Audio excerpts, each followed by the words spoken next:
Flights are severely disrupted, including those flying between Hong Kong and London. 2 kids who climbed out of the window are rescued by firemen.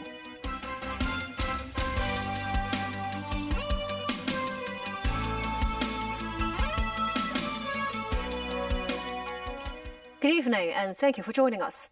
Britain's Heathrow Airport was forced to completely shut down for at least 24 hours, the first time in 15 years. The power was knocked out due to a nearby electrical substation which caught fire overnight. Over 1,300 flights to and from the airport on Friday were affected. Danny Zhou has the story. Late Thursday, the London Fire Brigade was called out to a fire at the North Height electrical substation in Hayes, West London, which supplies Heathrow Airport with power. About 70 firefighters and 10 fire engines were dispatched to the site.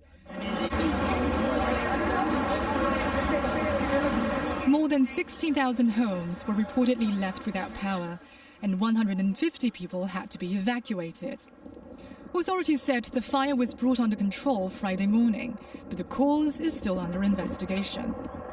Britain's National Rail has cancelled all trains to and from the airport. Energy Minister Ed Miliband described the blaze as catastrophic. He said Heathrow Airport's backup generator was also cut off, adding that the national grid is working to use another backup system to restore power to the airport. A spokesman for Heathrow Airport said it would remain closed until 11:59 p.m. local time on Friday, adding that they don't have clarity on when power may be reliably restored. Over 120 flights in the air bound for Heathrow were forced to divert or return to their originating airports, according to flight tracking website Flightradar24. Cathay Pacific Airways has rerouted 2 of its overnight London flights to Amsterdam and cancelled at least 2 daytime flights to Heathrow. Reuters reported that Emirates, Air India and SAS have cancelled all their flights to and from Heathrow on Friday. Australian airline Qantas also diverted its Singapore, London and Perth, London flights to Paris on Friday. A spokesman for London's Gatwick Airport said they are operating as normal and are ready to provide support by accepting diverted flights from Heathrow. Danny Zhou, TVB News.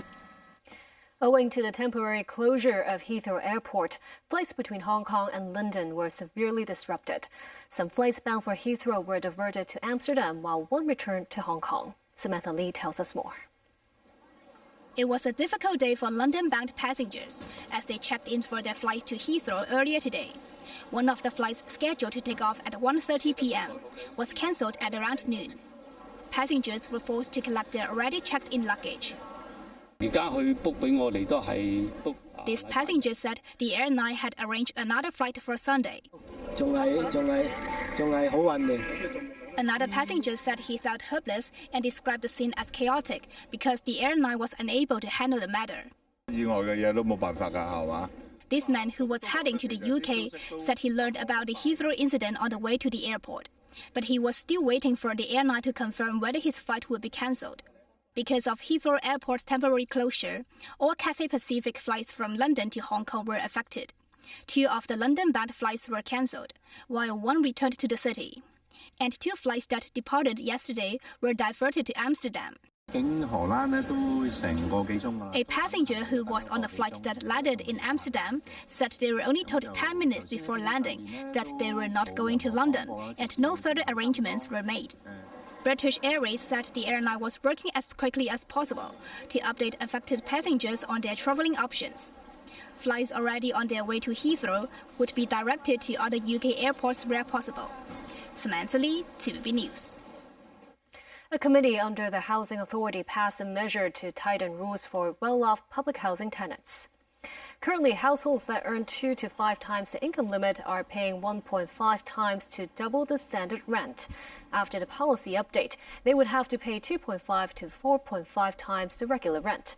If a tenant's income is 5 times over the limit, the rule remains that they will have to move out of the flat immediately. But the committee is considering tightening that threshold, which means more well-off tenants could be forced to return the flat. The rental changes are expected to affect around 5% of public rental tenants, or around 40,000 households. Two infants climbed out of a window of their Fanling flat and sat dangerously on the ledge before being rescued. The police have arrested their parents on suspicion of child neglect. Timothy Lee tells us more. Online footage showed the shocking scene of the two very young kids perched on separate ledges outside their flat at Queens Hall Estate. One of them was trying to grab onto a clothes hanger. The incident happened around 10 a.m. when passersby alerted the police of the dangerous scene. Police and fire services personnel arrived on site to conduct rescue operations, with a police officer successfully dragging one of the kids back inside the apartment. The second boy was saved when a firefighter climbed outside the flat window and lassoed him with a rope.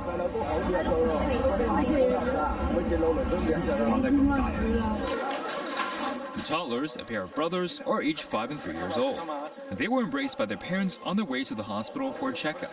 Sources said their parents were sleeping at the time of the incident, when the elder brother unlocked the window with a key and climbed outside with his younger brother. The police have arrested the brother's 32-year-old father and 29-year-old mother on suspicion of child neglect. Timothy Lee, TVB News. Director of the Hong Kong and Macau Affairs Office, Xia Baolong, met representatives of Hong Kong's European Champion Chamber of Commerce in Beijing yesterday, praising Eurocham's work in the SAR. Xia said he appreciates the Chamber's positive assessment of China and the SAR, and its contributions in promoting long-term investment from European enterprises in Hong Kong. Eurocham meanwhile said it is confident in Hong Kong's open business environment and pledges to introduce more investment, companies, and talent from Europe to Hong Kong. Russia launched a drone attack on Ukraine overnight. Kyiv's military says it shot down more than 100 drones, but many got through defenses and caused damage in Odessa and Zaporizhia. Meanwhile, Donald Trump is still seeking access to minerals and energy assets in Ukraine as he continues to push for peace. David Garrett reports. US President Trump still trying to broker peace and saying a mineral deal with Ukraine is back on the table. Ukraine, we're doing very well with regard to Ukraine and Russia. And one of the things we are doing is signing a deal very shortly with respect to rare earths with Ukraine, which they have tremendous value in rare earth, and we appreciate that. And we spoke yesterday with, as you know, President Putin and President Zelensky, and we would love to see that come to an end. The group of Friends for Peace in Ukraine at the UN, spearheaded by China, think Trump's prompting can shift focus from the battlefield. China's ambassador says a solution based on the UN Charter is needed to bring this troubling and negative conflict to an end. We were among the first to call for an immediate and complete ceasefire, a call we firmly reiterate today. We believe that prioritizing peace and protecting innocent lives, particularly those of women and children, must remain the forefront of all efforts. European leaders are worried lasting peace cannot be achieved. British Prime Minister Keir Starmer met with the military commanders of more than 20 countries, saying it is important any peace deal is defended. A deal without anything behind it is something that Putin will breach. We know that because it's happened before. And I'm absolutely clear in my mind it will happen again.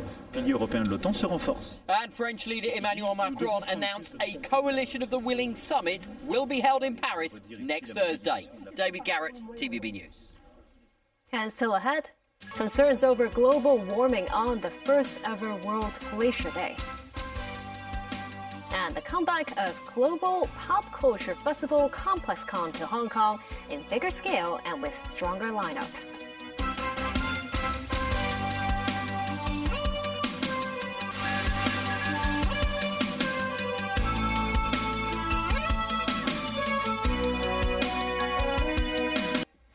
Today is the first ever World Glacier Day, an international observance established by the United Nations to raise awareness about the rapid retreat of glaciers worldwide.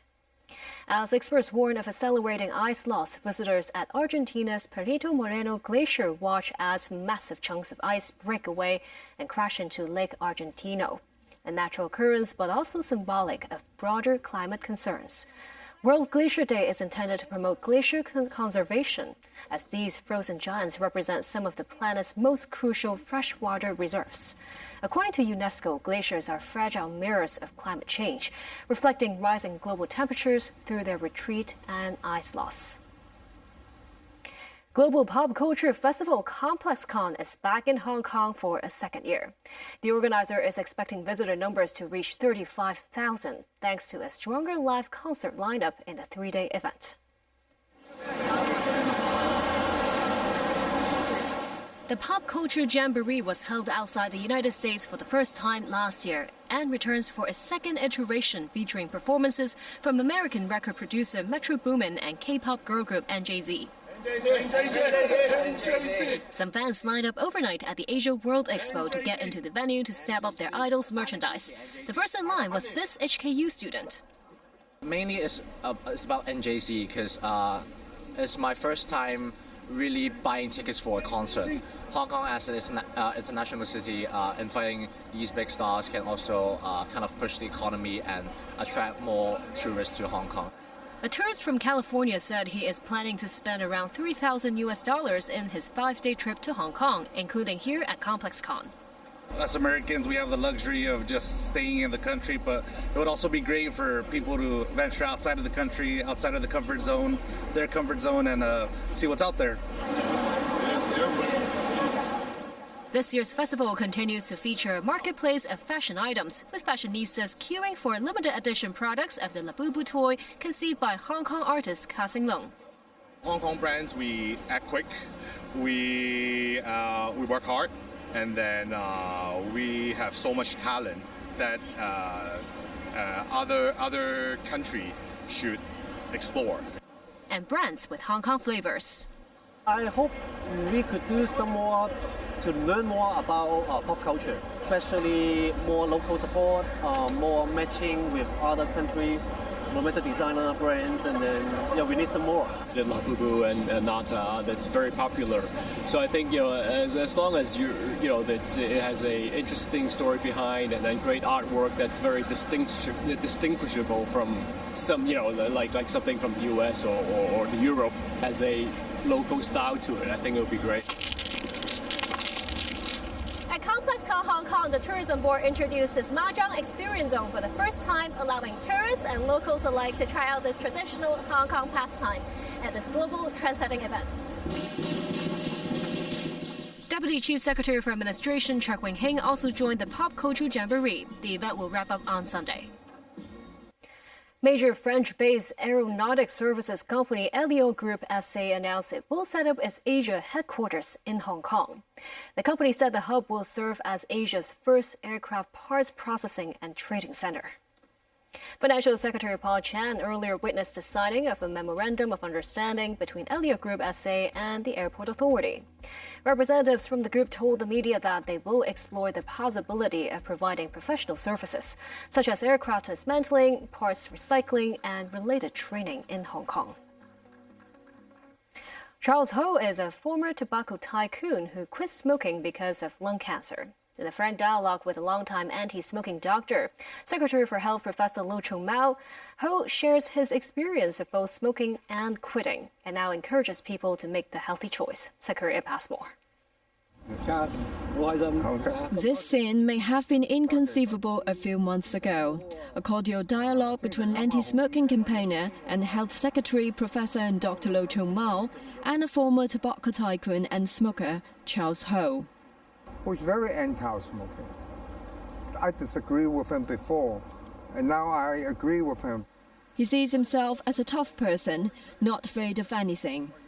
His adventures when running his tobacco business testify to that. You met a lot of people through these trades. Do you know who I met before? Pablo Escobar. Yes, face to face, having dinner. After smoking for 6 decades, he finally quit a few months ago. After being diagnosed with lung cancer, chemotherapy and chemotherapy led him to make the change. It's not easy.